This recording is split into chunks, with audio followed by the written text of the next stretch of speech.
Hi, everyone. So, welcome to another show where we are actually talking more about marketing. And I'm Anand, founder and CEO of Kiss.ai. And here I have a special guest today, who is Kiran. And Kiran actually is building Rava.ai. Kiran has been, to give a very short introduction about him, he has been a serial entrepreneur. This is a second startup, and he's a product leader with extreme customer focus and understanding, empathizing with the customer. He has around 22 plus years of experience in product management, in operational roles, and execution and product building. And he has worked with Google and Dell in three countries: US, Philippines, and India, and led a host of cross functional teams in each of these countries. And to add to that, I know Kiran also more closely than most, and also understand the depth of knowledge and experience he brings to marketing. Primarily because Kiss.ai is also a customer of Rava. And Kiran has been with his platform guiding our LinkedIn outreach and our own content management and everything. And on the other side, I also know where we are actually running some of the workloads of Rava on our own platform. So I know how exacting he is on what the requirements of AI and everything is, and what his expectations are, and how it should function. So I'm looking forward to a very insightful conversation with Kiran. Kiran, over to you. It'll be good to know a little more about you, Rava, and also what you guys are doing. For sure. Thanks, Anand. Thanks for inviting me to your channel, and through you, trying to meet your network, right? Uh, as you said, the respect is mutual, and I've also got exposed to a lot more stuff that you guys are doing, and what you're doing is important. What you're solving is important, and I'm super excited to be part of that journey and try to see how we can add value to you as much as you are adding value to us. Uh, Sure. just from an introduction point of view, of course, yeah, as you said, right? Serial entrepreneur. This is my second startup. Prior to this, I worked in Google, worked in Hyderabad office, and then went to Mountain View. Prior to that was in Dell. So purely product and operations, as you mentioned in the intro. But the excitement in life started when I started my first startup. Of course, that's your real rubber is hitting the road kind of a moment. Yep. So I started in a tech company before. So in India, it was in India 8 years back. Mhm. Uh, Predominantly focused on test prep market, trying to help students understand and analyze what they're doing well, what they're not doing well in competitive exams. And we were focusing mostly on JEE and NEET exams. And we did have a good amount of customers and big customers. But what fundamentally did not work out well, and we had to exit. Of course, COVID is the thing. I don't want to latch on to COVID as the only reason. We did a very good product. Of course, as being a product guy, it's not that difficult to build a product. And but it was purely a founder led sales. So I Right. had to throw myself at the problem, and I had to. And that's how we do, right? We focus on building, and we focus on trying to sell what we've built, and we Mhm. put ourselves in the. And that's a natural thing. But what I missed out is, hey, that doesn't scale. So you gotta build a system that is beyond you and independent of you, for you to grow. Uh, which I couldn't do. And once I exited, I do had an option. Should I go back, good amount of money, or should I wanna? Is there another gig? So there was definitely another gig, and this time I wanted to solve a problem that the Kiran faced in Ignify was the company name. So basically, like, Okay. okay, building the product is good. How do I sell the product? And when I look back, it's not just me. Everybody has the same problem, from a startups and SMBs point of view, right? And we're not nobody taught us what is marketing or what is a go-to-market strategy when you're working in a big companies. You are focused on your domain. And if you're an MBA, of course, that has a different vibe. But apart from that, not many. 76% of startups are being started by engineers and operations people, the Right. co-founders. That Correct. means they don't know about marketing. Once we hit our first investor, they'll say, hey, what's your go-to-market plan? That's when we go back. Who's your target audience? What's your ICP? That kind of a thing, right? Absolutely. Absolutely. So I was like, okay, hey, and GenAI anyways came into picture at that time, and I felt that that's a right opportunity where, hey, can I build that marketing co-pilot? So Hmm. which can become your first marketing person, because on an average 6 to 9 months, once you build your product as a startup, that's when you typically people start adding marketing people, but Right. it is a day zero activity. So we wanted to be that first co-pilot for you, for our customers. That's how Rava.ai got started. Hmm. And the mission basically is like, hey, we really want to enable as many small and medium-sized business startups. If we can enable them to get their first set of 25 customers, the kind Hmm. of a boost, I'm sure you can understand the kind of a boost that it gives you uh, when you have your first customers. And we want to be part of that journey. So Very that's the whole thing interesting. on the side of things. Very interesting, because I didn't know about this story about you, though we actually interacted so much. But this is a very interesting angle. I also have deeper respect in the sense that you are actually talking about marketing, and what principles you are actually talking and espousing are all based from your own hard learnings, right? So that is where I think the most what should I say, the valuable lessons come from. That is our own pain. An entrepreneur hitting the problems and actually trying to solve what they are doing. I think we have some amazing startups like that, coming from second time founders, because they are actually solving a problem that they struggled with their first time now. Amazing story. It's very interesting. So to kick off the conversation, Kiran, what I wanted to touch upon is, um, today you brought up a very pertinent point, right? That is, a good portion of startups are founded by engineers and technologists and people who are not directly from the marketing and sales background, right? So what is your thoughts on how we should actually approach marketing? Because we go and actually find those. This is my third startup, but I struggle always with the marketing. Product building is easier, technology is easier, but coming to marketing, it takes effort, takes thinking, which we actually miss out on. So, how do you think? What are the thoughts you're having to any technologies out there? How do you want us to actually look at For it? sure.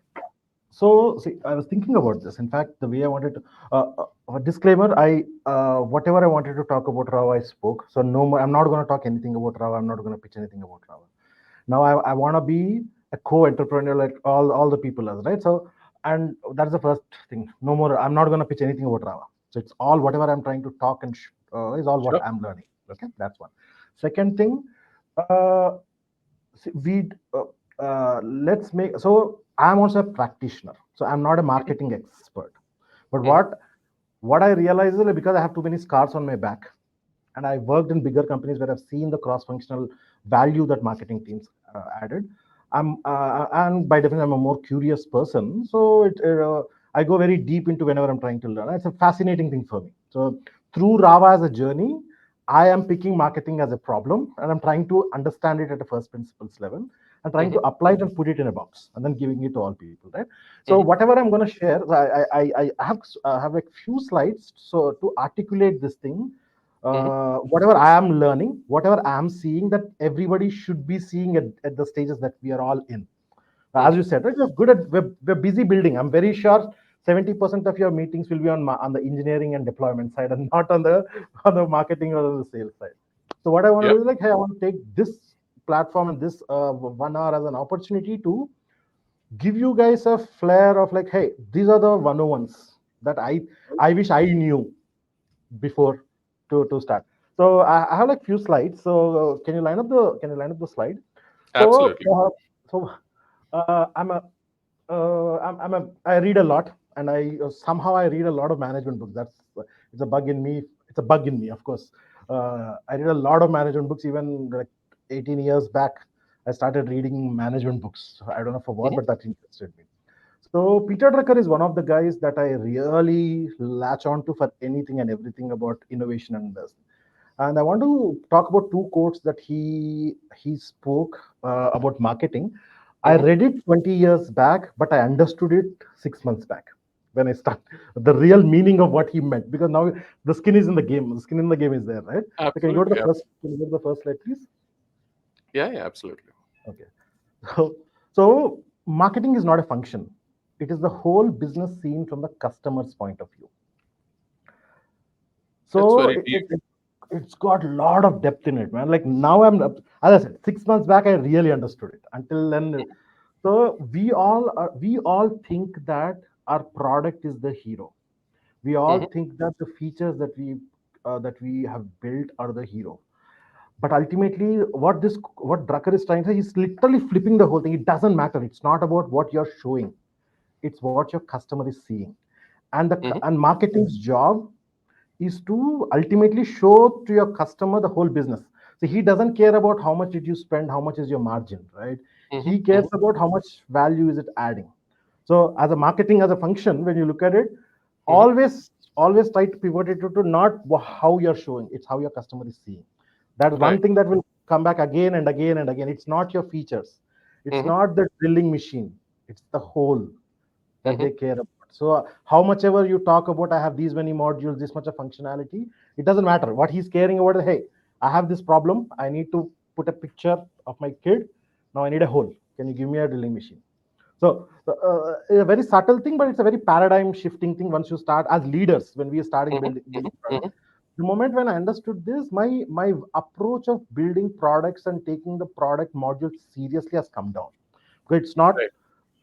it's not about rigid structures of your product. It's like, hey, how fast can you show the value? How fast can you get Mm-hmm. the product out, right? So this is the first one. Now the second thing hit me way more harder. So the Mm-hmm. purpose of a business is to create a customer. Period. Mm-hmm. So the purpose of the whole business. So Mm-hmm. it doesn't matter product and marketing. It doesn't, that we all are there to create a customer. So how will you create a customer? We create a customer by identifying a pain or a problem that a customer has, and you Mm-hmm. solve it and you make a margin out of it. Right. Right. So he said like business is only two functions: marketing and innovation. The rest are all costs. So my ego got hurt when I heard, hey, how can you say that? No, but slowly I started understand that, hey, our product development and all are going into innovation. See, Okay. ultimately, how are you innovating? Mm-hmm. Uh, how easy nobody comes and says that you have very good features, you have very good UI, right? They care about Mm-hmm. the product should disappear, the problem should be solved. That is innovation, right? How easily Correct. can you build the stuff? So I understood the innovation part when I was in Google kind of a thing, but now I'm understanding marketing when he's saying what he's saying here. Okay. Okay. Okay. That's Quickly, very let's. insightful. Uh, But uh, actually, yeah, it does hurt the ego a bit when you Seriously. reduce the whole business into two functions. Uh, hey, customers customers point of view, right? It's not about Mm-hmm. what you are doing, it's what he's Right. buying. Right. Kind of thing. uh, okay, I'll stop there. I'll come to the other parts, but the couple of other slides also, but let's make it a conversation. I don't want it to be a preachy thing. Let's make it a conversation. Absolutely. So, what I wanted to also understand is where is AI fitting in all this? Now, I understand that these are the Peter Drucker's perspective towards marketing and everything are pretty much like gold standard, and they are living. They really stood the test of time, right? Because he's as relevant today as he was 30, 40 years back. Now, the question is, how did AI come into be, or how are you leveraging AI, or why do you think AI should be part of even the conversation when we are talking about marketing? Correct. See, AI is a tool. Okay. It it is enhancing and enabling stuff that we couldn't imagine before. So, but it's still a capability. Okay. As a founder, when I so as a founder, I'm not so I'm not biased on finding okay. There is a solution that we have got. Now let's go figure out a problem where it Okay. fits. Okay. Hmm. So that's why most of the demos, most of the AI is all like, hey, now I can attach a PDF and I can create a RAG out of it. So I can Hmm. let me build a chatbot on it. That's a capability, right? It's not. Yes. Uh, Yes. uh, it's important, but it is a means to an end. It's not the end. So Okay. first, that's the first thing that I wanted to keep it very clearly. See what AI is really has done for us is it has it. So the weirdly, very weirdly, Hmm. I got this from a Ram Gopal Verma, right? Hmm. Ram Gopal Verma. So he Hmm. did a in Telugu. He did a interview on something on AI. So AI related. But he gave a very fascinating example, but I'll try to translate it into this part. Hmm. So before AI, industrial revolution, when industrial revolution came, what it made is it made physical labor much more fast, much more easier, right? Physically, the physical Yes. labor has come down. Yes. So instead of our horizons physically have increased, productivity Correct. wise and distance wise, right? Our reach So has that increased, that definitely. reach Yeah. has increased. So Hmm. because the reach has increased, capabilities have increased, potential new innovations on top of it worked out. Okay. Now, when the internet and when all these things are coming, what AI is doing is like it is making our thinking automate or thinking more efficient. So you Uh-huh. have this much brain, you only have this much of memory, you can only do this much thinking, you can only connect these many pieces. And Hmm. what AI has done is like hey, it's given you unlimited cognitive bandwidth and it has understood the whole internet and it is giving you the answer. You don't need to go search for all these things. Hmm. So marketing at the end of the day, from a marketing's point of view, our job is to, as a marketing person, our job is to ensure that hey, there is a problem that a set of customers have, Okay. and I want to convince them that there is a problem that they are facing, and I am creating a solution. I have a solution that solves your problem. Now I can do, see, that's why when I said founder led sales, we as founders can really hit, we can convert very fast because we come with passion. We throw things with passion to our clients, right? Correct. They can see our energy. True. But the moment you can't do it, you need to rely on a salesperson, right? When you get to a salesperson, i I wish I wanted my salesperson to have the same brain that I had, the context that I have, the emotion that I have, right? That is not humanly possible. So then every salesperson has his own different way. Now, when you look at AI as a thing, so knowledge graph, let's take a knowledge graph, or let's take any of these capabilities, right? What it has made is it has made a central GPU system of like whatever you want to do as a knowledge. Now, luckily, AI has made it at a central location, and your salespeople can just customize it in their own way, uh, and then take it forward. So it's no more dependent on the sales guy's potential or energy or appetite. Everything is at the center, and then you just push it off. So there's a Oh, so what you're essentially saying, if I rephrase what you're saying you found a way to clone founders' brain and actually their messaging and everything and distill and actually replicate it. Is that what you're saying? absolutely, absolutely. Right. See, Okay, isn't that's that an what insight. institutional knowledge is? Why do Okay, you think a founder can sell the product much better than a way more senior, experienced salesperson? correct. Yeah, It's a knowledge that they have. and also the empathy. Sometimes they understand the domain better.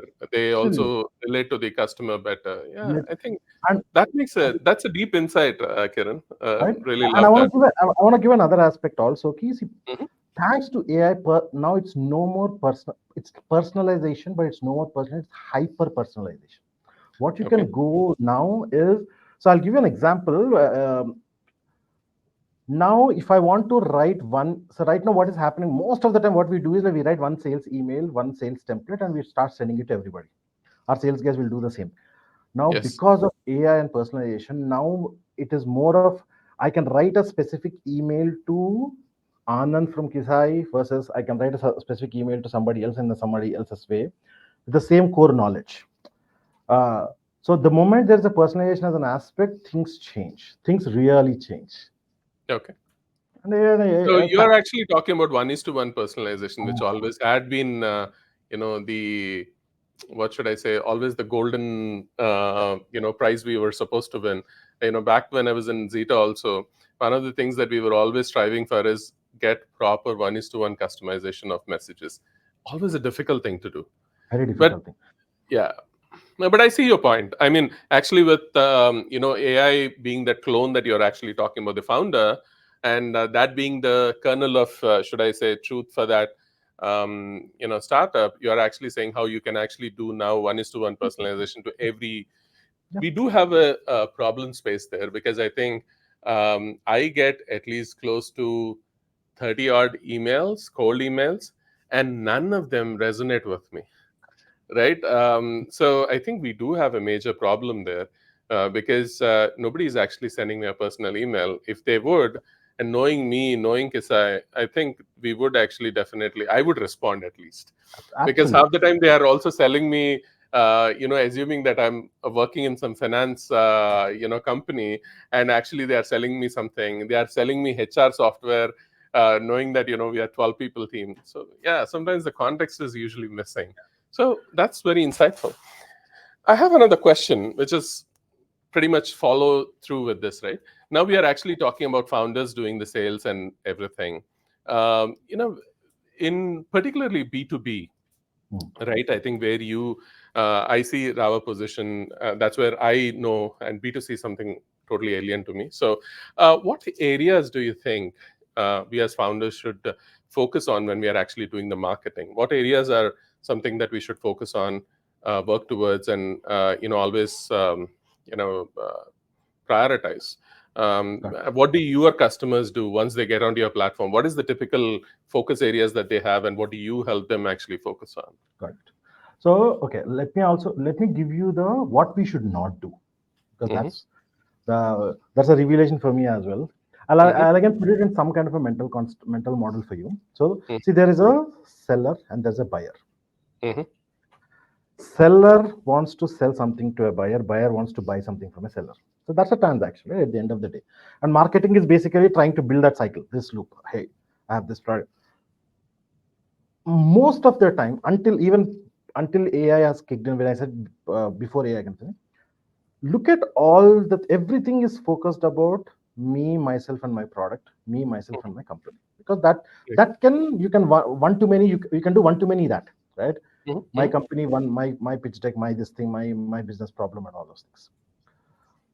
Now, because of the AI has come into picture, specifically in the B2B world, see, it is Hmm. no, now the focus should move completely onto the buyer.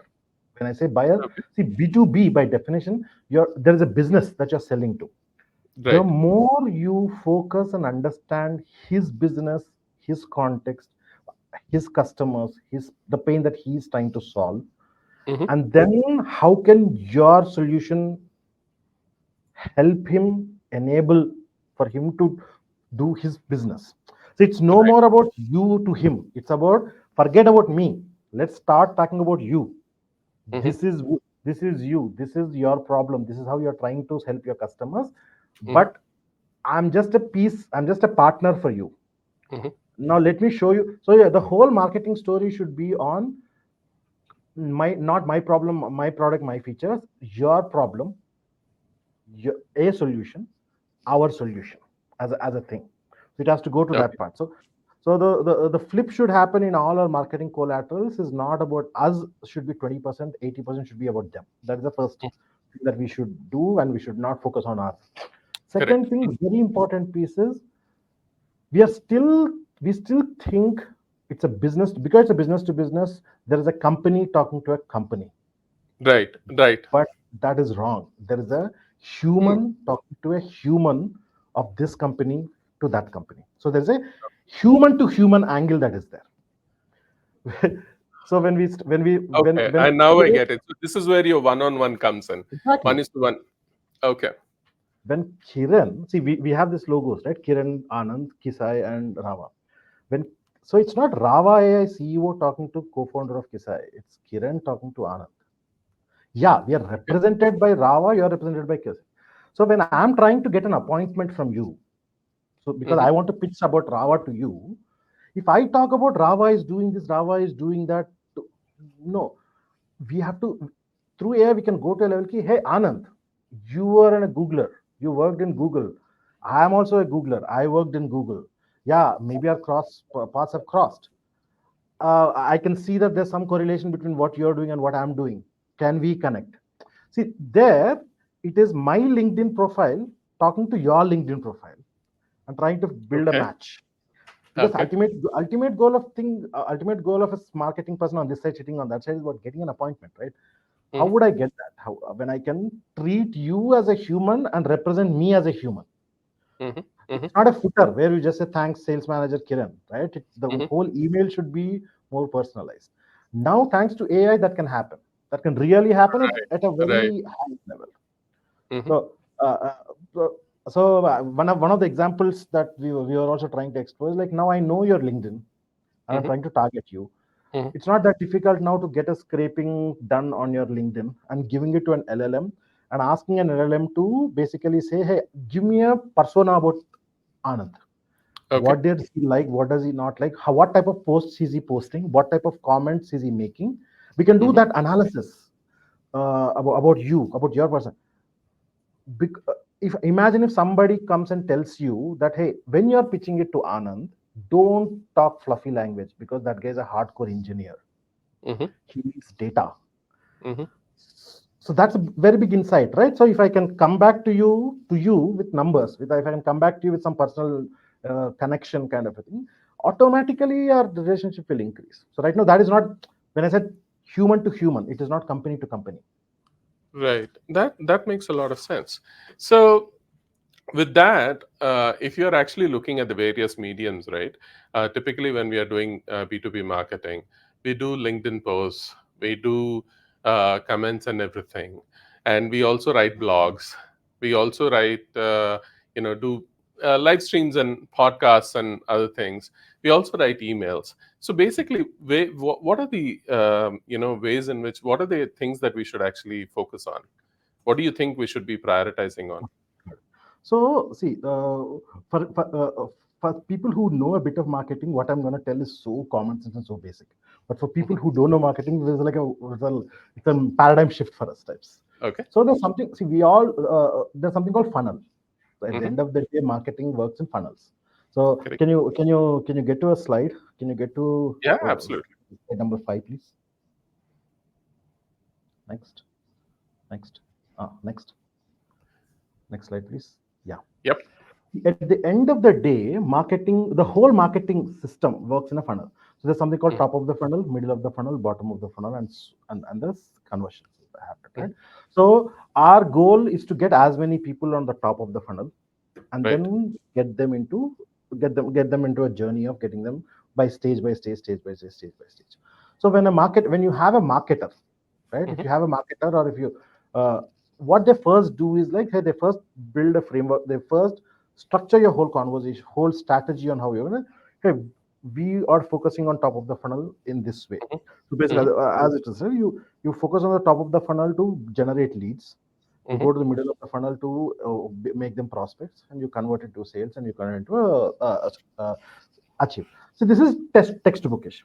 But now I'm gonna explain this in the way I understood, and I want to explain to our entrepreneurs, technologists, right?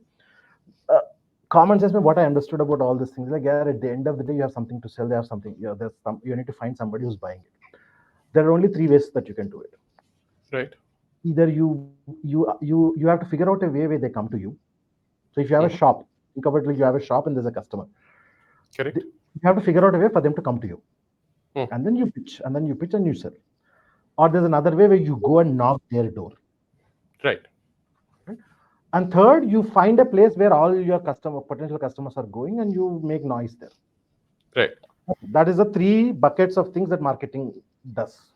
I'm Hmm. just way more simplifying the funnel in a way more layman's language, so it becomes easy for you to Right. understand.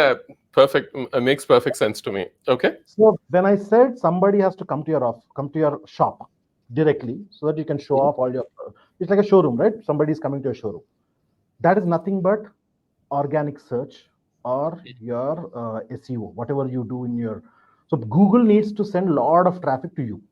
Hmm. That's how people come to you. That is Correct. if your website is your shop. Hmm. So how can you get people to your shop so that you Hmm. can do your dance and you can show off? One way is to naturally getting people through organic search. Second way is through ads, getting them directly. And there are strategies to get there. Let's not go into technicalities, but just understand the framework. Now, you are going and knocking their door. That is direct sales. That is Right. pure one-on-one, and it doesn't scale, and it is costly, and you can't do for if the check values are higher only economically it makes sense, but that's a Correct. direct sale. So if you can't earn your demand into your thing, if you can't go throw people at the problem, there's a third place where, hey, where are your customers going, like a marketplace or a platform, and then you go make your noise there. That is what your social media is right now. Your LinkedIn. If I take LinkedIn as example, okay, All my ideal customers are there.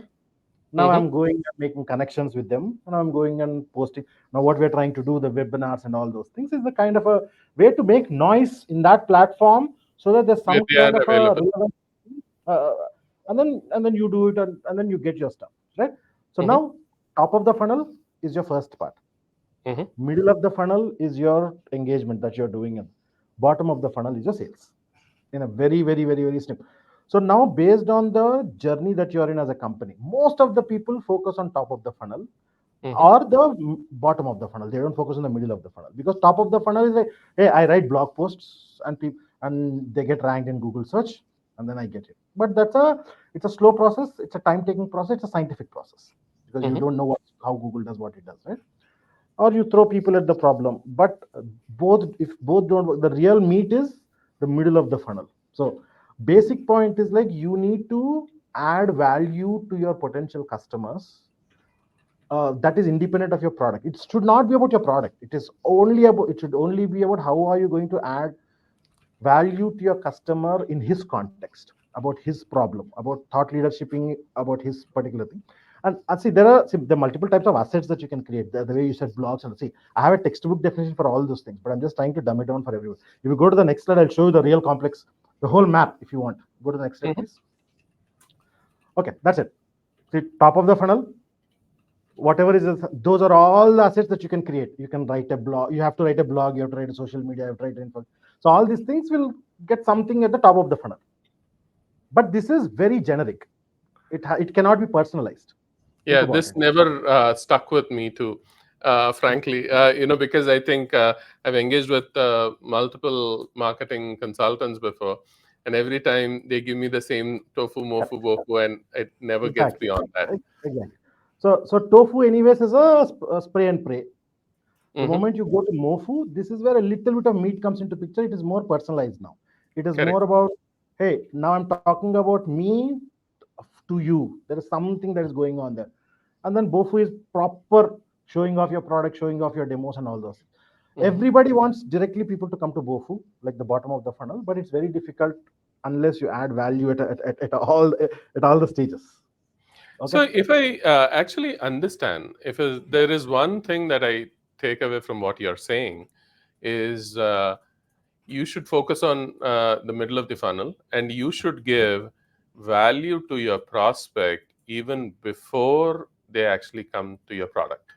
Is Yes. that a right way to put what you're saying? Absolutely. So the way, so because marketing, initial days mein, again, if you go back to a bit of history about marketing and all, no? Again, Hmm. whatever I read.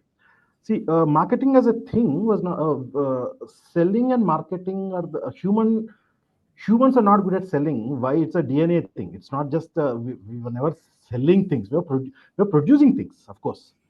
Selling as a thing never happened.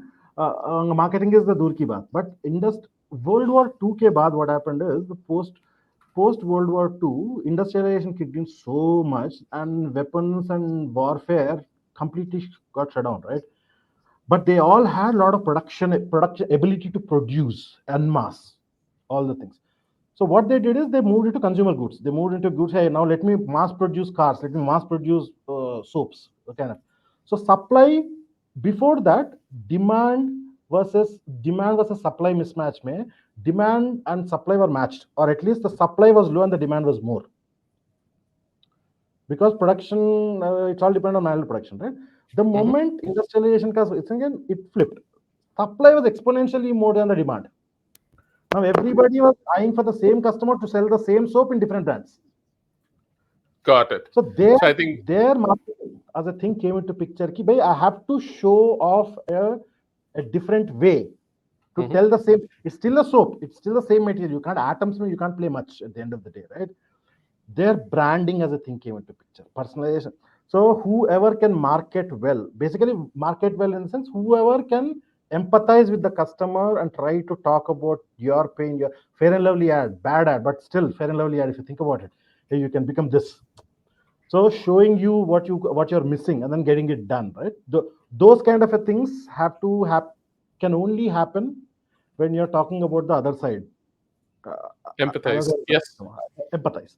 And what all this thing is doing is value creation can't just be talking about product and features, right? It has to be about forget about my product. Why did you have this problem? You have a problem, but why did you have this problem? When did this problem arrive? What all should you be doing about this problem? Forget about my solution. If you have this kind of a problem, you should be doing these. Talking more about them makes Mhm. them realize more. See, why are people coming and searching? They're coming and searching because they don't know stuff. Mhm. And you want to be the first person or the first page for them to go and research, right? If it is your product, it will not come. Think about it from SEO point of view. Correct. It's relevant makes. So adding value is the only way that you can Mhm. really get eyeballs. And that's the first principle. It's a natural way, right? We Right. talk more to people who add value to us than extract value from us. Mhm. Yeah. Absolutely. Makes sense. So, let's switch gears, right? We have been talking about content, how it is being generated, and everything. Let's switch gears. Let's talk about industry as a whole, where we are actually doing all this content, generation and everything, and also look at some predictions that you're talking. Let's actually focus one thing first. That is, today I have a onslaught of, let's say, content generation tools, right? So there are so many, almost like every other week we have a new content generation tool, all powered by AI, all powered and saying that it'll make your startup or your enterprise or whatever scale, and you are going to put 10,000 blogs in a minute kind of branding or marketing for themselves. Now the question is, and of course there is always launches and product hunt every other day and asking, can you actually upvote our product and so on. So in all this context, right, how do we choose? There are so many things, and there's so much of marketing about marketing. It becomes noisy. So what is your thing? Where do you think the industry is going? And where do you think we need to prioritize? Where should we see? How should we pick the tool? That's basically the question. Good. Cool. So let me give you some more context on how this thing happened. I'm sure you know this, but not many people may know this. So I love what Brian Chusky from Airbnb. So in Uh-huh. one of the podcasts like 6 7 months back, he said some mental model about LLMs and all. I really loved that the way he constructed it. So basically, what he says is there are foundational models right now. Your GPTs and your Geminis, your Llamas, and all those are foundational models. Correct. Hmm. So foundational models are like highways. Okay. So they take a lot of money, and only governments, like a Manhattan Project, right? Only Mhm. governments can afford to do that kind of a thing. And it's for a social good for a lot of people. And Correct. small companies Correct. can't do it, individuals can't do it. It's Mhm. organized governmental.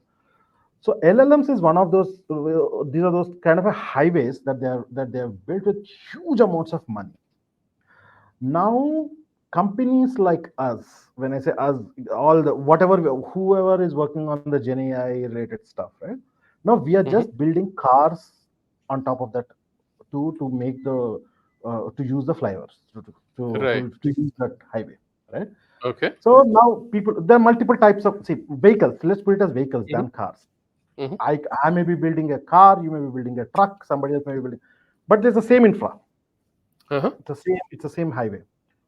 Now, but there is an in-between layer of, hey, where is this? I want to tune this LLM to customize it to a certain segment. Like Okay. now here from here on, I'm extrapolating his mental model. Basically, Mhm. like, hey, basically for marketing people, they need a marketing type of fine tuning that needs to happen. So let's call them as a like a cars, Mhm. and you may be doing something deep tech, very high impactful thing, which is like a trucks, very big heavy load trucks. Mhm. So we're all leveraging the highway. We're all using the highway, Mhm. but we are fine tuning it to our own specific set of problems, specific set of segments, and specific set of niches. And then we're just running the show. And Right. and then on top of it, there's an application layer. Basically, that's where your UI UX comes into picture. Your use Mhm. cases come into Mhm. picture. So Absolutely. I Mhm. chose marketing, you chose something else. But at the Mhm. end of the day, we cannot do it without the LLM. So that is a ground. Okay.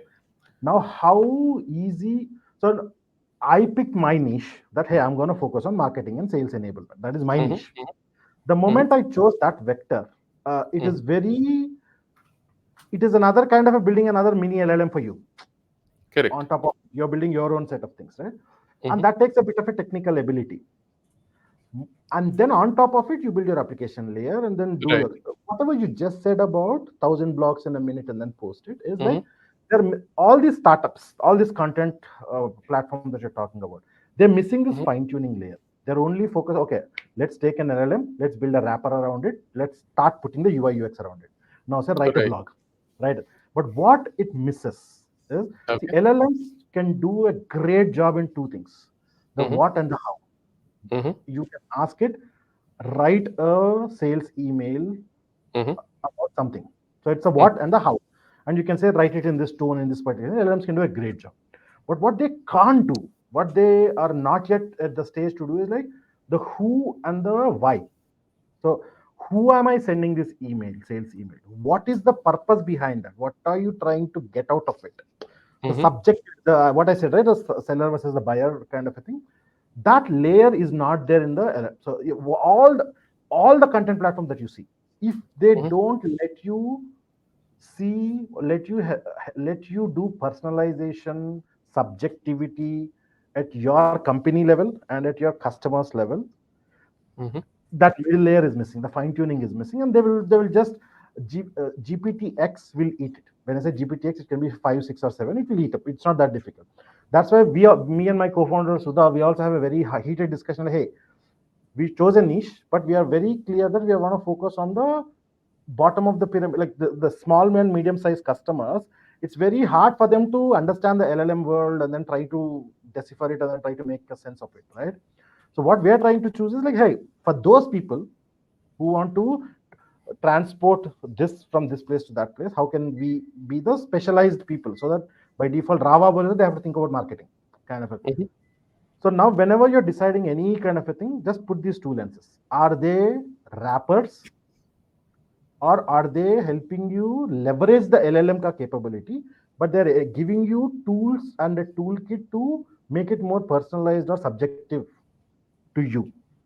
So So yeah, that's essentially, if I extend Brian's and yours analogy, what you're saying is everybody is actually giving you a truck and saying, go figure out your transport from point A to point B.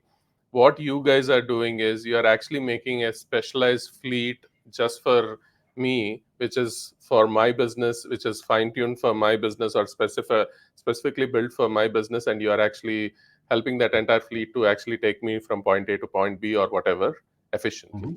Is we're, that we're, we're, uh, we're, we're containerizing your business case, use case, okay? and then saying that, hey, you need to transport 10 100 kgs of goods, but if it is marketing is a delicate good, you can't just put it in a truck and send it. There's a container aspect, there's a structure aspect where you can put these things and this thing and then send it. We all have to leverage LLMs, there's no way Yeah, out of it. yeah, But how and the third important piece that I definitely want to talk is, one is personalization, of course, second is subjectivity, third is predictability. So prediction. See, what people are not realizing is data. Like, see, this the gold is not in mastering how you leverage LLMs. The gold is how can you give the subjective information or the data that you have, and then creating a feedback loop out of it to get a business outcome. So anybody who can promise you ROI or a business outcome, they are adding a lot more science to an LLM. If they're just saying their outputs and outcomes, you know the difference, right? correct. Outputs are basically, I can get you 1,000 articles. Outcomes are like, hey, I'll help you get improve your lead traffic by 12%. That is an outcome. Right. Outcome can't happen just by wrapping on LLMs. I completely agree, and I know what I'm getting with Rava. So I am actually happy about that, and I know that how much of details of our own brand voice that you have actually incorporated when you were building our model. So I have no complaints there. I think I get what you're saying: outcomes versus outputs, right? Output. Fantastic. So if I actually summarize that into like 2 points that you're really looking for when you're picking a tool, one is if they are just a wrapper or whether they are doing deep customization. And second thing is how well they able to give one-to-one personalization and subjective information to the model to actually give you the right amount of outcomes rather than just the outputs, right? Yes. If their Fantastic. marketing page is saying outputs, GPT X if can be 5 or 6 will do it. Yeah. I get it. So one thing that maybe that I'll also add, right, which is basically what I get when I'm actually looking Rava as a service, and I also play with your tool. One thing that I do see remarkably is even though you guys are in beta, you're actually very nice of you to help us use it. I see the sea of change in the content that is being generated, because it almost looks sometimes the content that is generated is like, it is talking in my voice, right? My language, my way of expressing, which is fantastic, which I couldn't actually get with the other tools. That's fantastic. So tell me, let me actually dig deeper into this, right? Um, as a person who's actually looking into all this and building stuff, what do you see the predictions as? Like you said, GPT-X, right? GPT-4, GPT-5, GPT-6 will come, maybe 8. What do you think? Are all these platforms going to become redundant? What is the trend that you see in marketing? We already have this SaaS over marketing Armageddon that is coming on, right? That is, we have too many emails, too much of noise everywhere. So where do you see this actually coming with AI? Is it going to become worse or better? How do you see this whole transforming? What is the trends that Hmm. you're seeing? What is the future you're predicting? It's going to become worse and then it becomes better is what my thing is, because it's a gold rush. And Okay. let's all accept it that it's a gold rush and it's a once in a lifetime rush, at least for our generation. We thought internet was a thing, then mobile was a thing, but this is way, way, way, way beyond that. Mm-hmm. And what we can only do is build a business model where you can sell the shovels than the gold. You don't have to. Mm-hmm. You can't. You so, but there will be a lot of noise that is definitely going to be there. People are expecting. I actually, whenever I talk to founders across here and also in the valley, they expect there will be consolidation and there will be acquisitions in a fastest way because we have built. Uh, but technology is moving in such a pace. And in fact, let me give you an example. Actually, I was talking to somebody in Google, in the product world. Um, so the angle that they were taking is like, hey, most of the enterprise, because now enterprise are the people that are really that is where the real confusion is going on. See, startups are still very small, our ages are very short. It's okay, but for us to really because the question that you asked is a very macro thing and a very broad thing, that's why I wanted to get an enterprise as a picture to really. You know what happened last year? Once the GPT thing, November 2023, when the GPT was announced, everybody, until that point, AI was there, but AI was not the main thing. But they realized that now AI is the main thing and it is democratized. Mm-hmm. So they all tasked everybody, the whole board told the people that, hey, what's your AI strategy? Hey, now you have these many data scientists. Now you have this much of thing. What's your AI strategy? Present as the AI strategy. So 6 months, 3 months, they went, they tried to understand LLMs, they tried to understand GPT, and they're trying to do all these things. And then they came back with a proper presentation. They said, this is what we're going to do. This is what we will try to do. And Thak Bolke, there was GPT-4 and agents came into picture. So it seems like 70 to 80% of all company slides eventually lead to agents as a strategy that they wanted. So it's like, so hey, this is the supply. I know this LLM. So like minds work well and the smart minds work in a similar thing. Right? When they go, everybody's strategy was into agents. Now suddenly agents got launched. Now they can't go back to the board and say, hey, whatever.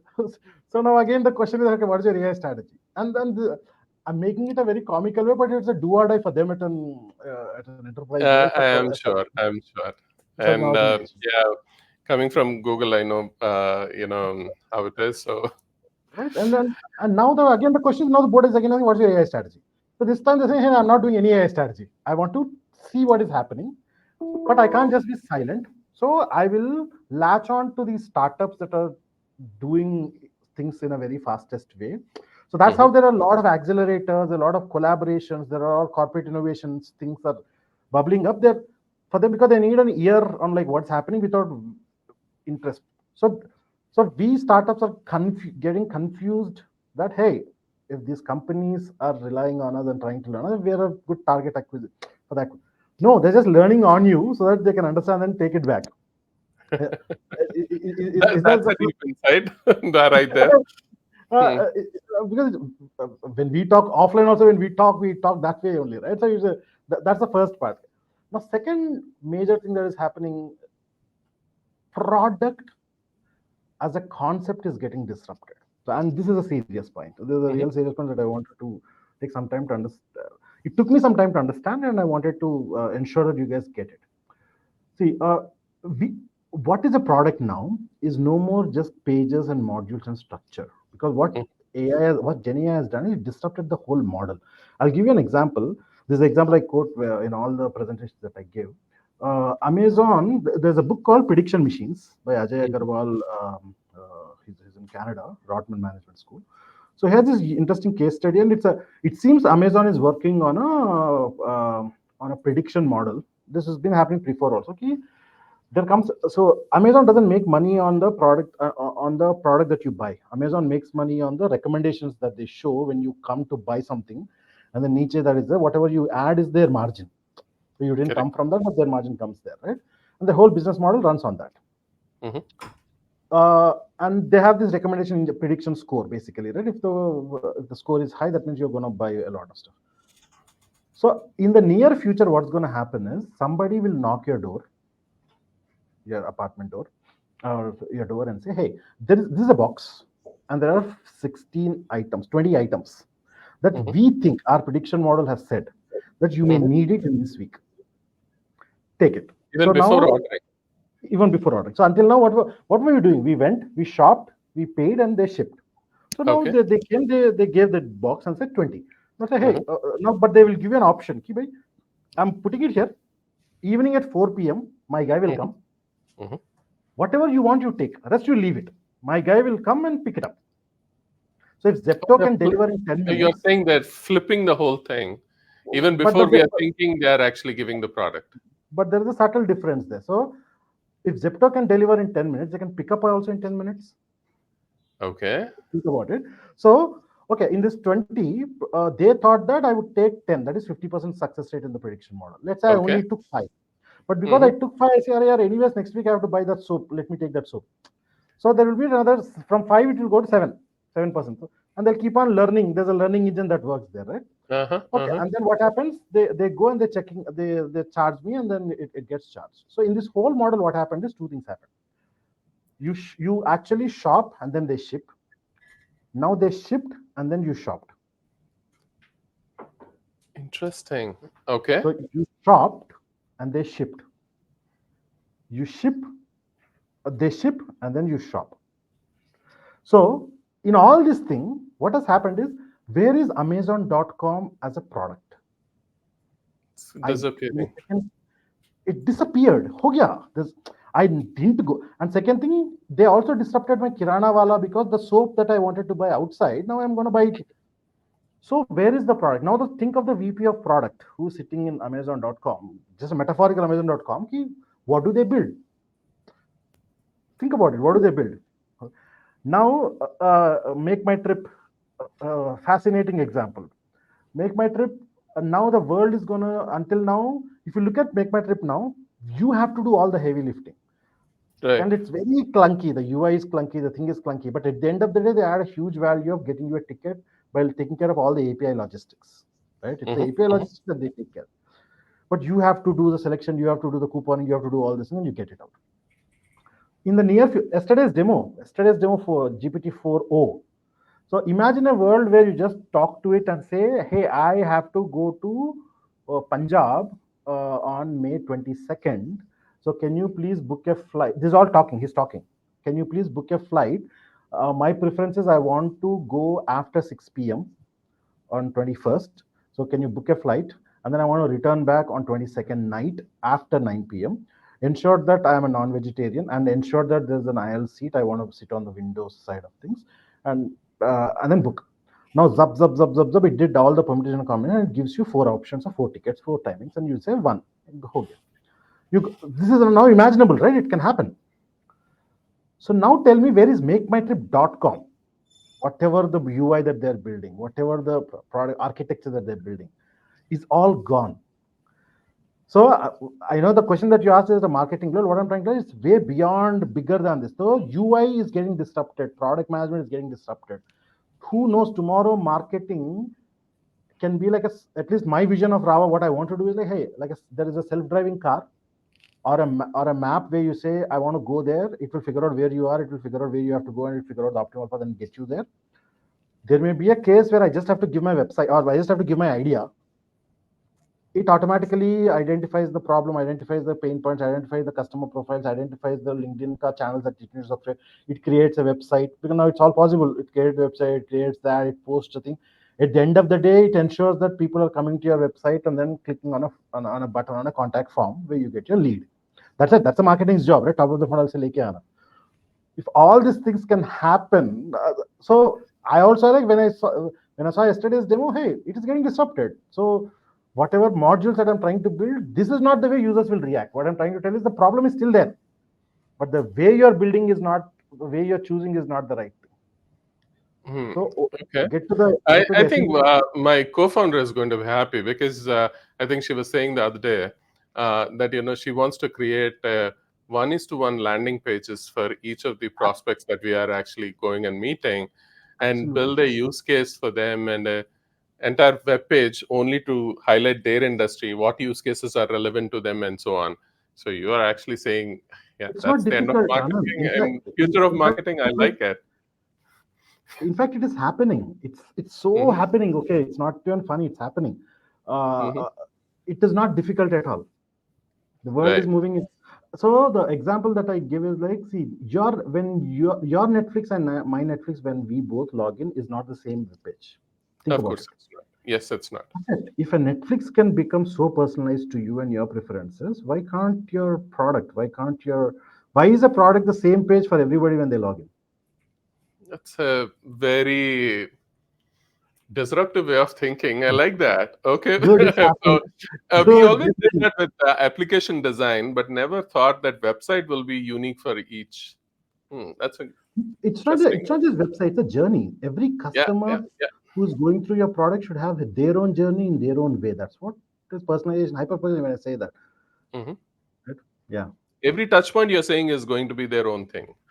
Interesting. So product is also a means to an end. UI is also a mean to end. Page modules are also means to an end. If the end is to get a ticket, that's it. How fast can you get it to that ticket? Now the product management has to think through that. Hey, logging in, searching, signing up, selecting, gone. Yes. So Okay. that's a disruption. There's an unbundling that is happening. Yeah, that's true. And of course, maybe I think that is where also Google needs to figure out where they're going to put the ads if you don't have any pages. Absolutely. Yes. Absolutely. Absolutely. Interesting. So I think the I look at the time and I realize the hour has passed. We're almost close to our. It's been a riveting conversation, Kiran. So thank you so much. This is like beautiful conversation. A lot of ideas for me to take and actually learn, go pick up more on marketing and everything. Fantastic conversation. And I'm sure whoever has tuned in has also got their bit of learning, and also, if not for learning, even for triggers to actually go think about marketing, weaving the whole marketing story into every touch point, like you said, where it is all about making the customer the hero in everybody's product story successful. How do you connect with them? How do you empathize? And how do you stitch the overarching story so that they actually eventually go and make the customer? Like your first slide almost started with saying making customer is the purpose of every company. So I think the whole Thank you. story arc comes back to that single slide at the beginning, right? And amazing. Thank you so much, Kiran. It's been Thank you. Really enjoyed the amazing conversation. 1 hour, extremely well spent time, understanding your perspective and everything. Thanks. Thank you. Thanks for the invitation. Bye bye. Bye.